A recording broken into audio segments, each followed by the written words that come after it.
আল্লাহ রাব্বুল আলামিন একটা সময় নির্ধারিত করে দিয়েছে, ওই সময়ের মধ্যে আমাদের সকলকে ইহকাল ছেড়ে পরকাল যেতে হবে। আমাদের সকলকে যেতে হবে।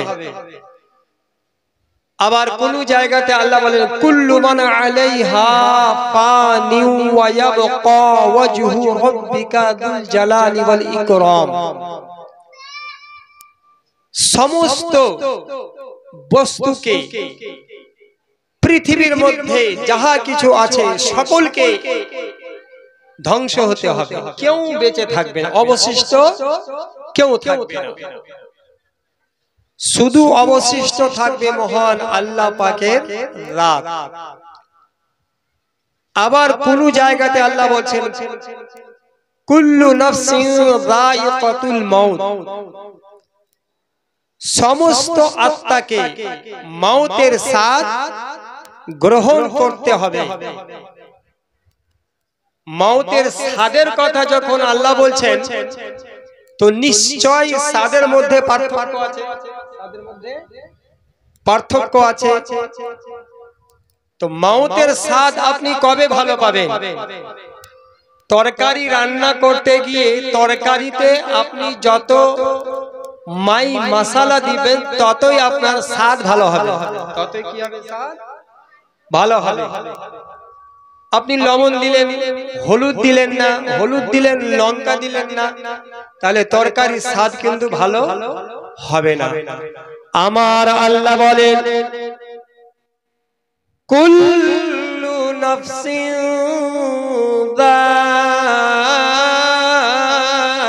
যায়িকাতুল মাউত। সমস্ত আত্মাকে মওতের স্বাদ গ্রহণ করতে হবে। মওতের স্বাদটা কেমন? আমার বিশ্ব নবী বলছেন, একটা জীবিত ছাগলকে জবাই না করে তার শরীর থেকে খাল যদি খালিয়ে নেওয়া হয়, তার শরীর থেকে চামড়া যদি খালিয়ে নেওয়া হয়, তাহলে কত কষ্ট পাবে ছাগলটা। একটা ছাগলকে জবাই না করে যদি তার শরীর থেকে খালটা খালিয়ে নেওয়া হয়, তো সহ্য করতে পারবে? কষ্টে কত চিৎকার করবে। আমার দয়ার নবী বলেন, মওতের সময় তার চাইতেও বেশি কঠিন শাস্তি হবে। তবে হ্যাঁ, নবী আমার অফার দিয়ে গেছেন, আমরা যদি এইগুলো অফার একসেপ্ট করে নিই, মওতের সময় ইনশাআল্লাহ আমাদের কষ্ট হবে না। দয়ার নবী আমার বলেন, কোন ব্যক্তি 5 ওয়াক্ত নামাজ পড়ার পর, ফরজ নামাজ আদায় করার পর আয়াতুল কুরসি পাঠ করে নিজের সিনায় যদি ফুঁক দেয়, নবী আমার বলেন, একটা কচি বাচ্চা, নবজাত শিশু যেই মতো মায়ের স্তন পান করতে করতে ঘুমিয়ে পড়ে, বাচ্চা কিন্তু অনুভব করতে পারে না। ছোট্ট সময় আমরা মায়ের দুধ পান করতাম, মা হয়তো আমাদেরকে স্তনে মুখ লাগিয়ে দিয়ে বিড়ি বাজছে, এবার আমি মায়ের স্তন চুষতে চুষতে কবে ঘুমিয়ে গেছি আমি নিজে জানি না। এত কষ্ট। হযরতে জিবরিল এসে বলেন, ইয়া রাসূলুল্লাহ, এই অফারটা কখন আমরা পেয়েছি? দয়ার নবী আমার মহান আল্লাহ রাব্বুল আলামিনের কাছে দোয়া করেন, ওগো আল্লাহ, মরণের আযাব থেকে, মরণের কষ্ট থেকে মুক্তি দান করো। কারণ নবীর কখনো চেহারা মোবারক লাল হয়ে যেত, এত কষ্ট মওতের সময়। নবী আমার বলছেন, ওগো আল্লাহ, আমার উম্মতি এত কষ্ট সহ্য করতে পারবে না। তো হযরত ইসরাইলকে জিজ্ঞাসা করছেন নবী আমার, ইসরাইল, তুমি আমাকে এত কষ্ট দিচ্ছ, কখনো আমার চেহারা লাল হয়ে যাচ্ছে, কখনো হলুদ আকারে ধারণ করছে, তো তুমি কি আর কেউকে বেশি আমার চাইতে কষ্ট দিয়ে থাকো? আল্লাহুস সামাদ। হযরত ইসরাইল বলছেন, ইয়া রাসূলুল্লাহ, আপনাকে যতটুকু কষ্ট দিচ্ছি তার চাইতে 9 গুণ বেশি কষ্ট আমি আপনার উম্মতিদেরকে দেব। কয় গুণ বেশি? 9 গুণ কষ্ট। নবী যদি সহ্য না করতে পারে তাহলে আমি আপনি কেমন করে সহ্য করব? বেরাদানে মিল্লাত ইসলামিয়া, দয়ার নবী আমার, দরদি নবী আমার মহান আল্লাহর কাছে কাকুতি মিনতি করতে লাগলেন, ওগো আল্লাহ,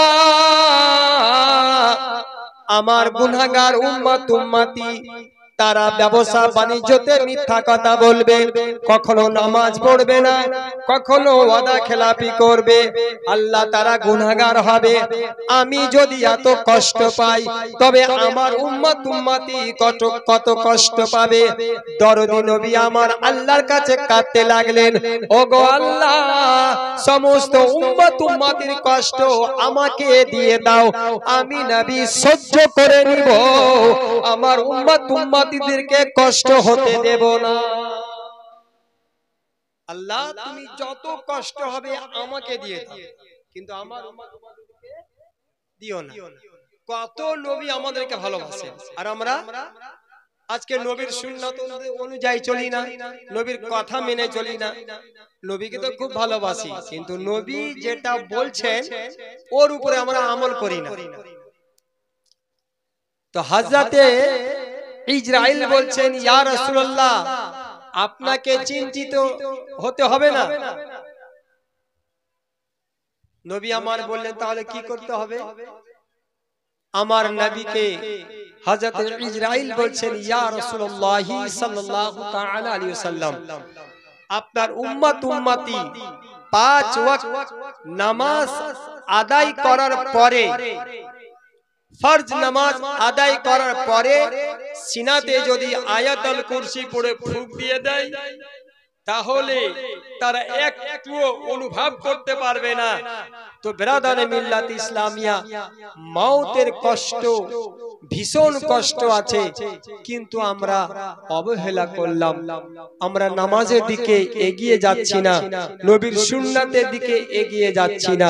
বেরাদানে মিল্লাত ইসলামিয়া, এই যে পবিত্র কোরআন পাক আজকে তেলাওয়াত করা হলো, হযরত আরাজ রাদিয়াল্লাহু তাআলা আনহু থেকে বর্ণিত, আমার আপনার প্রিয় নবী সাল্লাল্লাহু তাআলা আলাইহি ওয়াসাল্লাম বলছেন, কোন বাড়িতে এক খতম কোরআন তেলাওয়াত করা হয়, কোন বাড়িতে এক খতম যদি কোরআন তেলাওয়াত করা হয়, বিশাল বড় করে ভোজ না করলেও একটা গ্লাসে সামনে পানি রেখে যদি ফাতিহা করে, তাহলে ওই ফাতিহার সময় আল্লাহ রাব্বুল আলামিন 4000 নূরানি ফেরেশতাকে নিযুক্ত করে।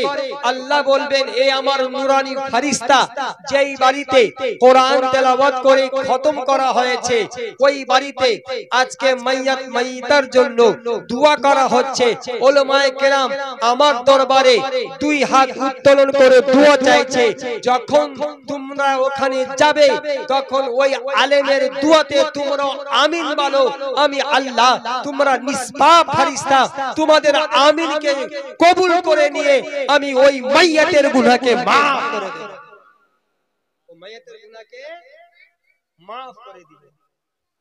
তো বেরাদানে মিল্লাত ইসলামিয়া, একদিকে তো দুঃখজনক ঘটনা, কিন্তু নবী আমার বলছেন, আল মাউতু তুহফাতুল মুমিনিন, মওত হচ্ছে মুমিনদের জন্য উপহার।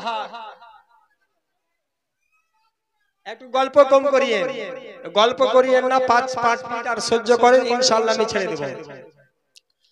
মওত কেন উপহার? যে মানুষ জীবিত থাকা কিন্তু নবীর সঙ্গে সাক্ষাৎ করতে পারে না, পারে? আল মাউতু তুহফাতুল মুমিনিন বলা হয়েছে, মুমিনদের জন্য মওত হচ্ছে উপহার। কারণ আমরা যখন পরলোক গমন করে যাব,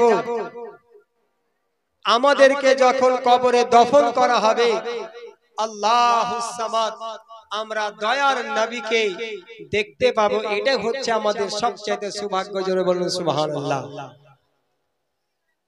আমি বলবো যে আমার সেই বোন গত কয়েকদিন হলো আমাদেরকে ছেড়ে চিরদিনের জন্য বিদায় নিয়ে গিয়েছে।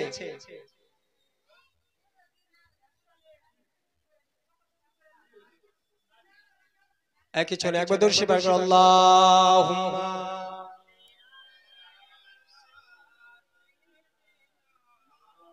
মাওলানা মুহাম্মদ ওয়া আলা আলি সাইয়্যিদিনা মাওলানা মুহাম্মদ সাল্লাল্লাহু তাআলা আলাইহি ওয়াসাল্লাম। আল্লাহ বলেন মান জাআ বিল হাসানাতি ফালাহু আশরু আমসালিহা। আমার আল্লাহ বলেন কোন ব্যক্তি যদি একটা নেক আমল করে আমি তার বিনিময়ে আল্লাহ আমি তাকে 10টা নেকি দান করি। আজ আমার বোনের সৌভাগ্য তার দুইটি ছেলেকে মাদ্রাসায় ভর্তি করে গিয়েছে, তার মেয়েকে মাদ্রাসাতে ভর্তি করেছে। সাদকায়ে জারিয়া, যতদিন এরা বেঁচে থাকবে এরা সুশিক্ষিত হওয়ার পরে আবার কেউকে শিক্ষা দান করবে, ওরা আবার শিক্ষা দান করবে, কিয়ামত পর্যন্ত আমার বোনের কবরে সওয়াব পৌঁছাতে থাকবে। এই সৌভাগ্য আমার বোনের যে 3টা ছেলে মেয়েকে মাদ্রাসায় দিয়েছে। তো কোরআন পাকের একটা অক্ষর যদি কেউ তেলাওয়াত করে তাহলে আল্লাহ তাকে 10টা নেকি দান করবে। ওয়ামান জাআ বিস-সাইয়্যাতি ফালা ইউজা মিসলাহা। আর কেউ যদি একটা মন্দ কাজ করে তাহলে আল্লাহ তাআলা তাকে মন্দর বিনিময়ে একটাই গুনাহ দিবে।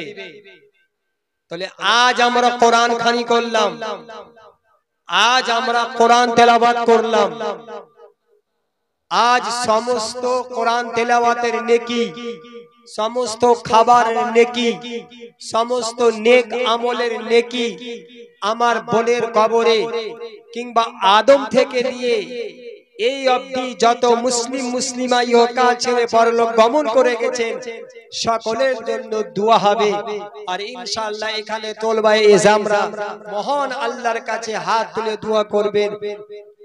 শেখ সাদি আলী রহমা বলছেন রহমতে হক বাহানামি জুয়ে, রহমতে হক বাহানামি জুয়ে। আল্লাহ রাব্বুল আলামিনের রহমত, আল্লাহ রাব্বুল আলামিনের দয়া কোন কারণ অনুসন্ধান করে। দেখা গেল আজকে কোরআন খানি হচ্ছে, এই কোরআন খানিটাই যদি আল্লাহ দরবারে আমার বোনের জন্য কারণ হয়ে যায় তাহলে এই কোরআন খানিটাই মাগফিরাতের জারিয়া হয়ে যাবে, জারিয়া হয়ে যাবে। বেরাদানে মিল্লাত ইসলামিয়া আমি পড়েছি সূরা জুমারের মধ্যে আল্লাহ বলছে আমি যাকে ভালোবাসি তাকে ওয়াসুদ দিই,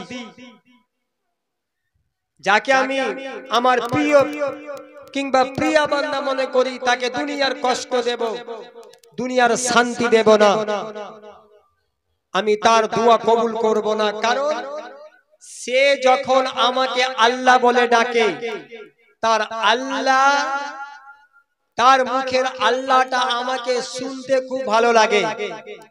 ব্রাদানে মিল্লাতে ইসলামিয়া আল্লাহ বলবে ও ফেরেশতা কেমন ব্যাপার, যারা নামাজ আদায় করে না, যারা রোজা করে না, যারা জুয়া খেলে, যারা মদ পান করে, আল্লাহ তাদেরকে তুমি কেন ওয়াসুদ দাও না, আমার ওয়াসুদ দাও না।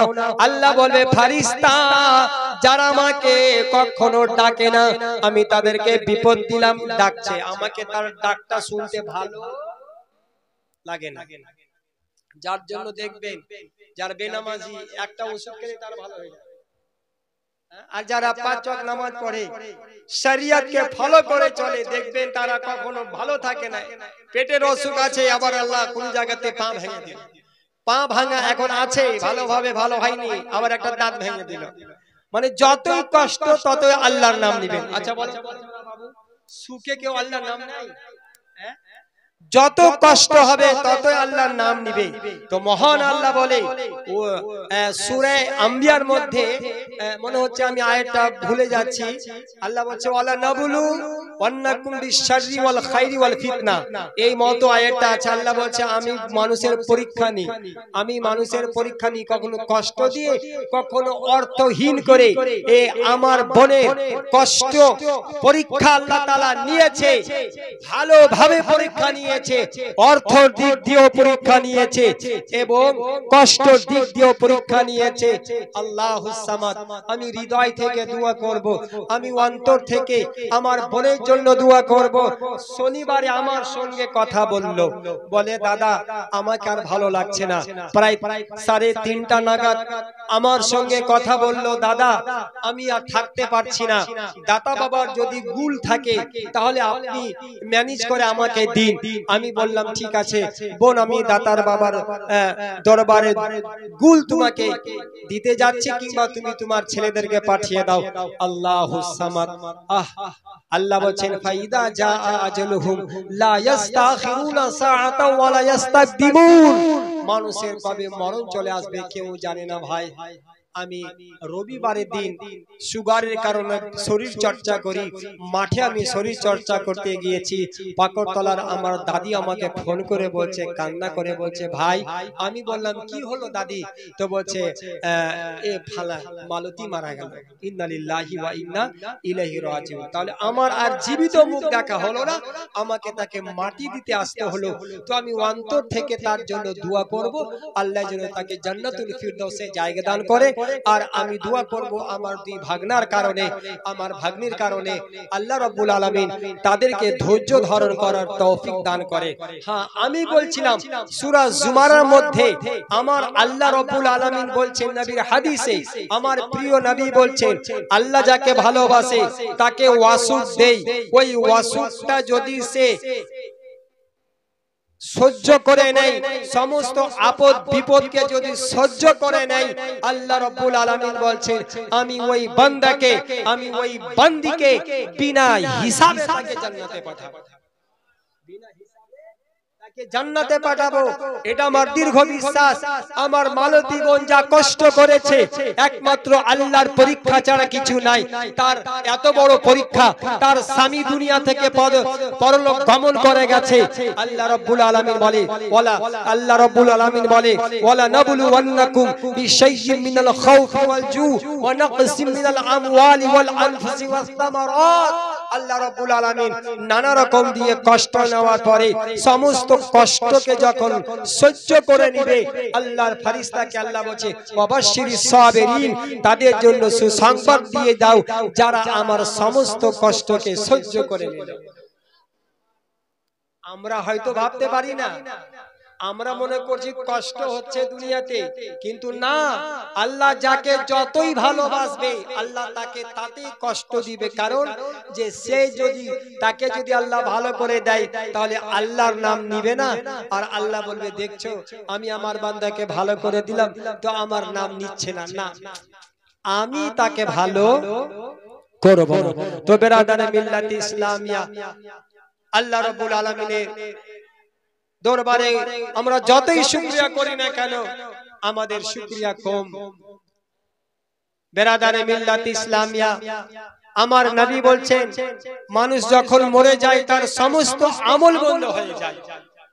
বেঁচে থাকলে নামাজ পড়তে পারবে, বেঁচে থাকলে কলমা পড়তে পারবে, বেঁচে থাকলে দরুদ পড়তে পারবে, বেরাদারে মিল্লাত ইসলামিয়া, কিন্তু যখন সে মারা যায় তার সমস্ত আমল বন্ধ হয়ে যাবে।